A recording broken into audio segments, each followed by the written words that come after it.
दुर्योधन को पता था कि पांडवों की सेना ओनली 7 अक्षौहिणी सेना थी, तो उसके हिसाब से इतने से होने चाहिए लोग, और ये 11 अक्षौहिणी सेना, तो हमें देख के ही भाग जाएंगे। पर जब देखा तो लगा कि वो तो बहुत बड़े दिख रहे। यहां से दुर्योधन की अवसरवादी राजनीति की शुरुआत होती है। राजनीति के 2 प्रकार, एक चरित्रवान राजनीति और एक अवसरवादी राजनीति। प्रभु श्री राम चरित्रवान राजनीति के प्रस्थापक थे और भगवान श्री कृष्ण अवसरवादी राजनीति के संस्थापक हैं। पर यहां पर अवसरवादी राजनीति का एक नेगेटिव रूप जिसको अप्लाई कर रहा है कृष्ण के पक्ष से कोई नहीं, दुर्योधन कर रहा है। कौन सी अवसरवादी राजनीति? तो आइए इतिहास के कुछ पन्नों में आपको ले चलता हूं। तो आइए इतिहास के कुछ पन्नों में यात्रा करते हैं। धृष्टद्युम्न के पिता, द्रौपदी के पिता द्रुपद और गुरु द्रोणाचार्य, वो दोनों एक ही गुरु के शिष्य। जैसे सांदीपनी ऋषि के 2 शिष्य कृष्ण और सुदामा, ऐसे ही महाराजा द्रुपद और गुरु द्रोणाचार्य महर्षि जमदग्नि के शिष्य थे। गुरुकुल में दोनों की बहुत अच्छी दोस्ती, बहुत अच्छी। जिस दिन गुरुकुल से विदाई थी तो दोनों एक दूसरे के गले लगे। तब राजा द्रुपद ने गुरु द्रोण को कहा था कि दोस्त, कभी मेरे जैसा तुझे काम लगे तो निसंकोच मुझे बताना, मेरे पास आना, मेरी दोस्ती है। गुरु द्रोण ने कहा कि नहीं, ऐसी कोई जरूरत पड़ेगी नहीं। बोले नहीं पड़े तो ठीक है। मित्रता की कुछ बातें करके दोनों अपने अपने मार्ग पर निकल पड़े। घर आते ही द्रुपद चक्रवर्ती सम्राट बन गए, बहुत बड़े राजा बन गए। कहते हैं कि रोज उनके वहां कोई हारा हुआ राजा अपना मुकुट रखने आता था, इतना बड़ा राजा हो गया। यहां तक कि उसकी राजसभा में पहुंचने के लिए भी बहुत सारे सुरक्षा घेरों से होते हुए निकलना पड़ता था, इतना बड़ा राजा बन गया। इधर गुरु द्रोणाचार्य सीधा साधा ब्राह्मण, विद्या के अहंकार में बहुत विद्यावान थे, किसी के पास गए ही नहीं। एक ऐसा समय आया कि गुरु द्रोण के पास खाने के लिए रोटी न बची, कपड़े फट गए। उन्हीं फटे हुए हाल गुरु द्रोण बड़े परेशान। एक दिन उनके याद आई कि चलो द्रुपद को जाके बात करते हैं, कुछ इंतजाम हो जाएगा। उसी फटे हाल द्रुपद के राजभवन के सामने दरवाजे पर पहुंचे। द्वारपाल को कहा, जाओ द्रुपद को बोलो। द्वारपाल के कान खड़े हो गए कि ये कौन सा आदमी आ गया जो चक्रवर्ती सम्राट को तुकार से बुलाता है। द्रुपद को बोल, तेरा दोस्त आया है, बुला यहां उसको। दोस्ती की बात थी, गलत भी नहीं था आदमी। अब द्रुपद को कोई अंदाजा नहीं कि कौन होगा। द्रुपद ने अंदर से जवाब दिया कि बोले 2 डंडे मारो, भेजो। अब ये तो नौकर आदमी, दिए 2 डंडे, निकाला उसको। और गुरु द्रोण क्रोध में एकदम, तभी उसने मन में गांठ लगा ली कि एक दिन इसके अहंकार को मैं चकनाचूर करूंगा। भटक रहे थे इधर उधर, ऐसे ही चलते चलते हस्तिनापुर के नजदीक पहुंचे। तब उस जमाने में हस्तिनापुर के गुरुपद पर कृपाचार्य बैठे थे। वो द्रोण को जानते थे, द्रोण की योग्यता को समझते थे। कृपाचार्य के मन में गुरु द्रोण के प्रति बड़ी श्रद्धा थी। द्रोण की उम्र और कृपाचार्य के बहन की उम्र विवाह करने लायक थी। मौका देखा। एक दूसरी तकलीफ भी थी, क्योंकि कृपाचार्य का बचपना यहीं हस्तिनापुर से हुआ। घर का जोगी जोगड़ा, परगाम का पीर, ये यहीं बड़ा हुआ था। तो जब भी वो बच्चों को पढ़ाए ना, कोई सुने ही नहीं उनकी, सब मजाक करे, सब मजाक करे। ये ठीक से पढ़ा नहीं पा रहे थे। अब सामने वो पितामह भीष्म जैसा शेर रोज शाम को जाके एकदम कड़क आवाज में पूछे, गुरुदेव आज बच्चों को क्या पढ़ाया? गुरुदेव को रात भर नींद ना आए, ये रोज हिसाब लेने आए। कुछ काम हो नहीं रहा था, बच्चे समझ नहीं रहे थे, परेशानी बढ़ रही थी। कहीं ऐसा न हो कि कभी अपमानित होना पड़े, डर भी सता रहा था। उतने में गुरु द्रोण वहां आए, रास्ता मिल गया। कहते हैं कि स्वागत के लिए कृपाचार्य गए, प्रस्ताव रखा कि आप मेरी बहन से विवाह करें, मेरा मन है, मेरी आशा है। अरे बोले मैं तो भिखारी आदमी। अरे बोले आपको यहीं मैं गुरु पद पर स्थापित करवाता हूं, इसके बदले में आप बच्चों को पढ़ाना। अभी पांडव पढ़ने लायक बड़े तो नहीं हुए थे, पर हां चर्चा चल रही थी कि किससे पढ़ाए। और गुरु द्रोण को लेकर वो हस्तिनापुर आया, नए कपड़े दिए, अपनी बहन से विवाह करवाया। तो एक दिन में तो पूरे हस्तिनापुर पे चर्चा फैल गई। सीधी बात है कि इतना बड़ा आदमी किसी से अपनी बहन का विवाह करवाए तो वो आदमी कितना बड़ा होगा। चर्चा फैल गई। हस्तिनापुर राज दरबार ने गुरु द्रोणाचार्य को आमंत्रण दिया, और जब उन्होंने अपनी प्रत्यंचा को चढ़ाया और पितामह भीष्म पहचान गए कि मिल गया गुरु, और तुरंत उनको गुरु पद पर अभिषेक किया। उसी द्रोणाचार्य ने 100 कौरव और 5 पांडवों समेत आसपास के और भी बहुत सारे राजा महाराजाओं के राजकुमारों को उन्होंने पढ़ाया, तैयार किया। ये धृष्टद्युम्न द्रुपद का बेटा, वो भी वही गुरु द्रोणाचार्य के ही पास पढ़ा, क्योंकि दोनों की संबंध बहुत अच्छे थे, दोनों स्टेट के, मना नहीं कर सकते थे। और गुरु तो गुरु होता है। जब पढ़ाने की बात थी उन्होंने कोई भेद नहीं किया, बिना शत्रुता रखे धृष्टद्युम्न को पढ़ाया। जब सब बच्चों ने पढ़ लिया, गुरु दक्षिणा का दिन आया। तब सब ने पूछा कि गुरुजी हम आपके लिए क्या करें। तब गुरु द्रोण ने कहा कि जाओ, यदि कोई मुझे गुरु दक्षिणा देना चाहता है तो जीवित अथवा मृत लेकर आओ द्रुपद को। द्रुपद को सब जानते थे, जीवित और मृत बांधने की तो बात दूर थी, उसके सामने खड़े रहने की किसी की हिम्मत नहीं थी। तब एक अर्जुन खड़ा हुआ, बोले गुरुजी मैं जाऊंगा। और अकेले अर्जुन ने द्रुपद को छकाया, हराया और जीवित उसको दबोच लिया। पकड़ के गुरु द्रोण के सामने लेकर खड़ा हुआ। कहते हैं कि गुरु द्रोण ने उस दिन द्रुपद का बहुत अपमान किया, लात मारी।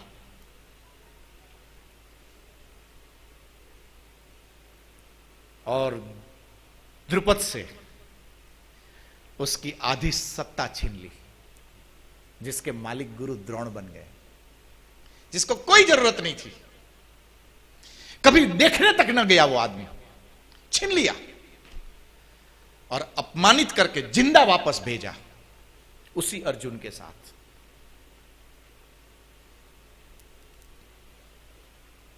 तब द्रुपद ने एक संकल्प किया कि हस्तिनापुर समेत हस्तिनापुर के गुरु को मैं हराऊंगा, मुझे ऐसी संतान मिले। यज्ञ हुआ, उस संकल्प को पूरा करने के लिए एक यज्ञ का आयोजन किया। यज्ञ में आहुतियां शुरू हुई, यज्ञ नारायण प्रकट हुए। किंतु जैसे ही यज्ञ नारायण प्रकट हुए तो मांगा था ऐसा बेटा, पर सबसे पहले बेटी आई जिसका नाम याज्ञसेनी, द्रौपदी, कृष्णा, क्योंकि वो काली थी, कृष्णा नाम पड़ा। याज्ञसेनी क्योंकि वो यज्ञ से पैदा हुई थी। द्रुपद की बेटी थी इसलिए द्रौपदी नाम पड़ा। यज्ञ नारायण को कहा द्रुपद ने कि महाराज मैंने बेटा मांगा था। बोले यज्ञ चालू रखो। यज्ञ चलता रहा। कुछ दिन बाद उसी यज्ञ नारायण पुनः प्रकट हुए और दुष्टद्युम्न आया। प्रसन्नता पूर्वक यज्ञ संपन्न हुआ। उसी दुष्टद्युम्न को उसी गुरु के पास भेजा जिसको कल मारना है।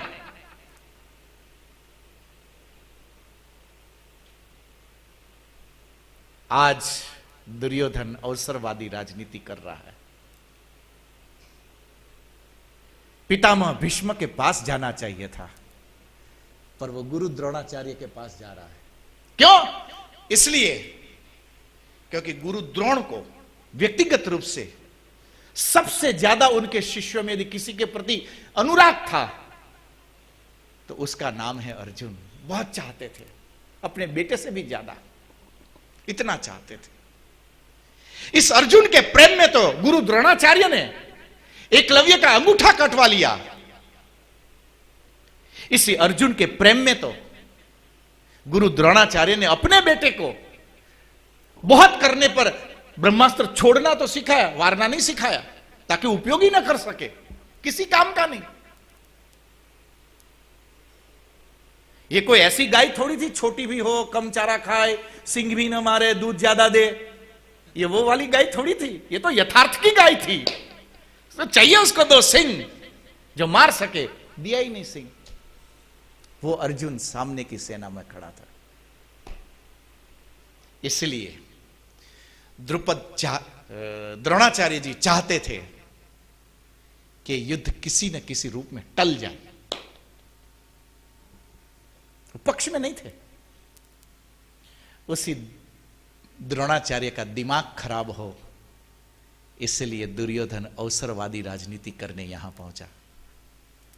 पश्येताम पांडुपुत्राणाम आचार्य महतिम चमोम। अंदर से तो दुर्योधन भी डर गया था, इतनी विशाल सेना को देखकर। योजना युद्ध के खड़े रहने की, ऐसा लग रहा था कि अभी ऐसे ही निगल लेगा वो।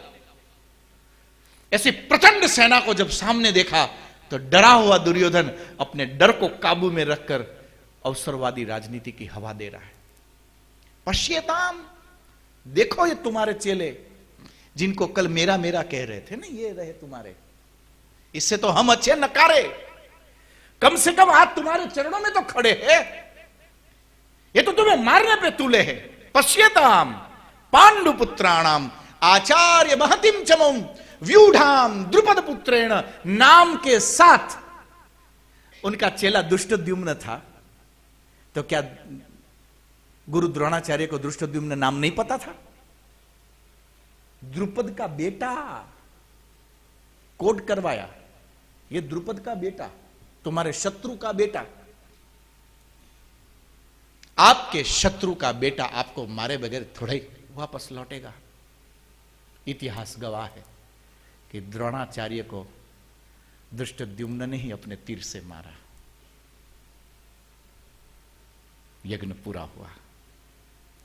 पश्येताम पांडुपुत्राणाम आचार्य महतिम चमुम व्यूढ़ाम द्रुपद पुत्रेण तव शिष्येण धीमता। आज इतना ही।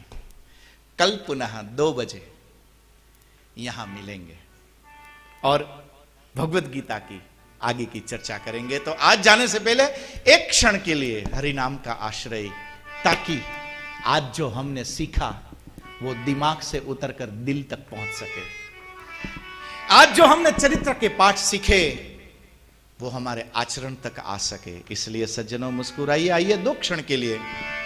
हरि शरणम हरि शरणम हरि शरणम हरि शरणम हरे शरणं हरे शरणं हरे शरणं हरे शरणं हरि शरणम हरि शरणम हरि शरणम हरि शरणम हरि शरणम हरे शरणं हरे शरणं हरे शरणं हरि शरणम हरि शरणम हरि शरणम हरि शरणम हरि शरणम हरे शरणं हरे शरणं हरे शरणं हरि शरणम हरि शरणम हरि शरणम हरि शरणम हरि शरणं हरे शरणं हरे शरणं हरे शरणं हरि शरणम हरि शरणम हरि शरणम हरि शरणम हरि शरणम हरि शरणम हरि शरणम हरि शरणम हरि शरणम हरि शरणम हरि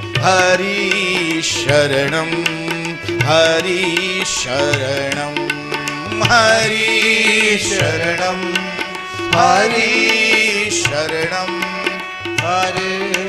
हरे शरणं हरि शरणम हरि शरणम हरि शरणम हरि शरणम हरि शरणं हरे शरणं हरे शरणं हरि शरणम हरि शरणम हरि शरणम हरि शरणम हरि शरणम हरि शरणं हरे शरणं हरे शरणं बोलिए श्री रामचंद्र भगवान की जय। पवन सुत हनुमान की जय। उमापति महादेव की जय। श्री द्वारिकाधीश की जय। ओम नमः पार्वती पतये हर हर महादेव हर। पवन तनय संकट हरन मंगल मूर्ति रूप राम लखन सीता सहित हृदय बसहु सुरभूप। यह पुण्य पवित्र तपोभूमि श्री हनुमंत निवास आश्रम पीपल खुटा श्री हनुमान जी महाराज के चरणों में साष्टांग दंडवत प्रणाम करते हुए इस आश्रम के संस्थापक श्री बाबा जमुनादास जी महाराज के द्वारा यह जो धारा प्रवाह इस क्षेत्र के लिए, जनमानुष के कल्याण के लिए अविरल धारा जो आज कई विगत वर्षों से यह हनुमंत निवास आश्रम पीपल खुटा, चाहे भक्ति प्रवाह की धारा हो, चाहे भोजन की धारा प्रवाह हो, यथा योग्य कोई मार्गदर्शन की धारा हो, विभिन्न क्षेत्रों में कार्य करने वाले जनमानुष के लिए कोई कल्याणकारी बात हो, उन सभी बातों को लेकर यह आश्रम आज भी कई वर्षों से अपने आप में जनमानुष कल्याण के लिए अविरल आगे बढ़ रहा है। हमारे ऋषि मुनियों ने, हमारे विद्वानों ने, शास्त्रकारों ने अनेकों प्रकार के कोई न कोई प्रयोग किया और उन प्रयोग की कुछ व्यवस्थाएं हमारे धर्म शास्त्रों में आज भी कायम है। चाहे योग के द्वारा हो, चाहे आयुर्वेद के द्वारा हो, या जप के द्वारा हो, तप त्याग तपस्या के द्वारा हो, अनेकों प्रकार की आध्यात्म की जो व्यवस्थाएं हैं, आज वो भी कोरोना से बचाने के लिए और हम आपको बचने के लिए एक बहुत बड़ा प्रशस्त अमोघ शास्त्र है हमारे लिए। हम इसको नकार नहीं सकते अध्यात्म को, क्योंकि हमारा जन्म और मृत्यु ये दोनों के साथ में आध्यात्म जुड़ा हुआ है। कि हमारा जो धर्म शास्त्र है, उस धर्म शास्त्र में एक श्रीमद् भगवद गीता जी भी है, और एक गीता जी के माध्यम से हम आप सभी मनुष्य कर्म के अधीन हैं। जन्म, स्थिति और लय, ये तीनों चीज हमारे मनुष्य जीवन के साथ जुड़ी हुई है। जन्म प्राप्त कर लेना और परिस्थिति के अनुसार अपने जीवन को ढालना और मृत्यु पर्यंत तक इस शरीर को पहुंचाना, ये भी एक मनुष्य की बहुत बड़ी एक लंबी यात्रा है। लेकिन ये यात्रा के बीच में जब मनुष्य अनेकों प्रकार के कर्म करता है, उस कर्म को अधीनस्थ, उसका फल का उपभोक्ता स्वयं मनुष्य होता है। ये भी हमारा अध्यात्म भारत का कितना मजबूत है, हमारे भारत की भूमि कितनी मजबूत है। परीक्षित महाराज के मन में बहुत बड़ा विषाद था, बहुत बड़ा विषाद था, और वो ऐसा विषाद था कि परीक्षित महाराज को कुछ सूझ नहीं रहा था कि अब क्या करे, क्या करे, क्या होगा। लेकिन वो परीक्षित महाराज को सुखदेव जी जैसे अगर मिल गए तो परीक्षित महाराज का बाकी बचा जीवन कैसे उन्होंने प्राप्त कर लिया। अभी कुछ समय पहले आचार्य जी के द्वारा गुरुओं की, कुछ संतों की, ऋषि मुनियों की जो चर्चाएं चल रही थी, उसके पूर्व थोड़ा हमें आलस भी आ रही थी। लेकिन जब कुछ ऐसी है कि जैसे गंगा जी का धारा प्रवाह है, नर्मदा, कुछ नदियों का धारा प्रवाह ऐसा होता है, कहीं के यहाँ के तेज तर्राट होता है, कहीं धीर गंभीर भी होता है, कहीं सकड़ा भी होता है, कहीं चौड़ा फैलाव वाला भी होता है, कहीं गहरा भी होता है, कहीं छिछलापन भी होता है। ये सारी धारा प्रवाह जब अमृत धारा बहती है इस प्रकार के शब्दों की, भगवान स्वयं के आगे अगर वास्तविक कोई श्रोता होता है, उन कणिकाओं को ग्रहण करने वाला होता है, उसको तत्काल जागृत कर देते हैं। कुछ महाभारत की कुरुवंश की ऐसी कथाएं हैं कि हमको आपको नहीं मालूम है।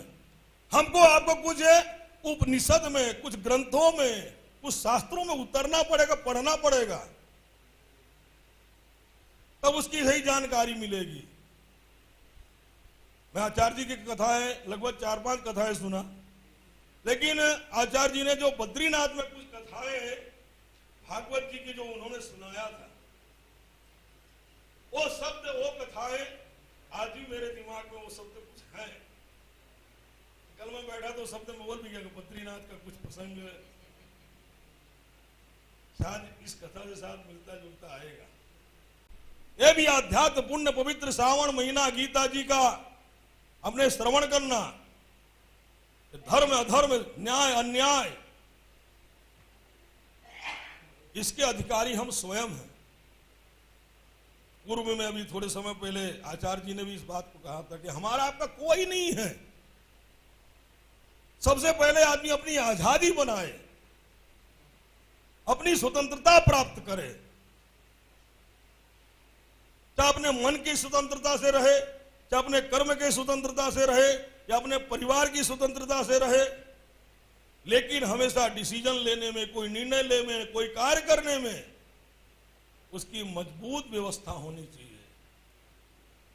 जब तक हम कोई मजबूत व्यवस्था से नहीं चलेंगे, मजबूत कोई निर्णय नहीं लेंगे, मजबूत न्याय तरफ हम नहीं जाएंगे, तो आगे भविष्य के हम अच्छे कोई कार्य नहीं कर पाएंगे। क्योंकि पांडव सेना एक तरफ खड़ी, एक तरफ कौरव सेना खड़ी है। हमारे जीवन में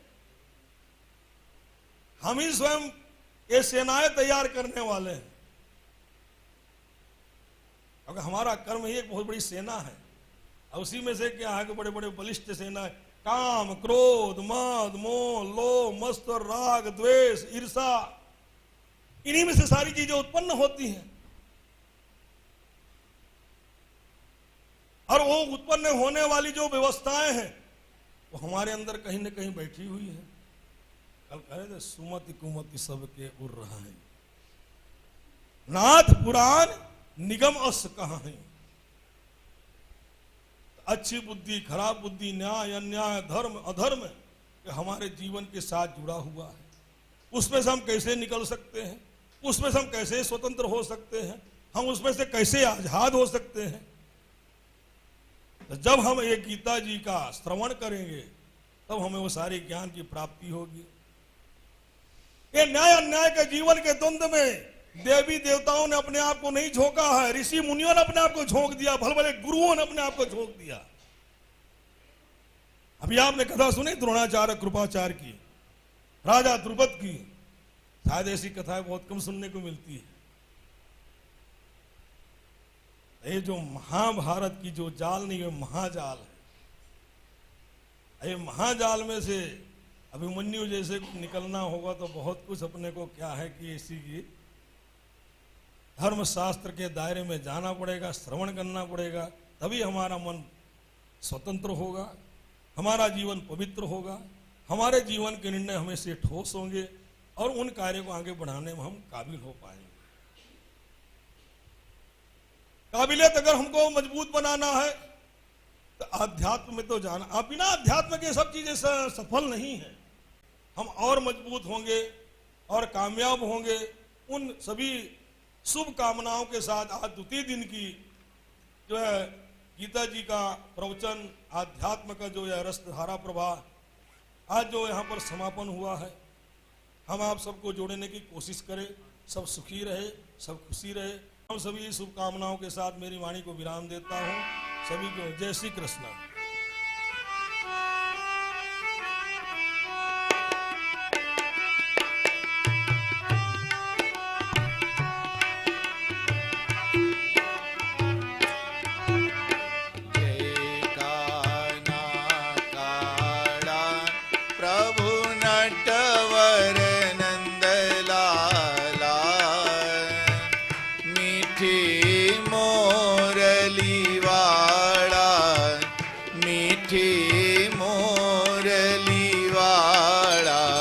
गोपीना प्यार।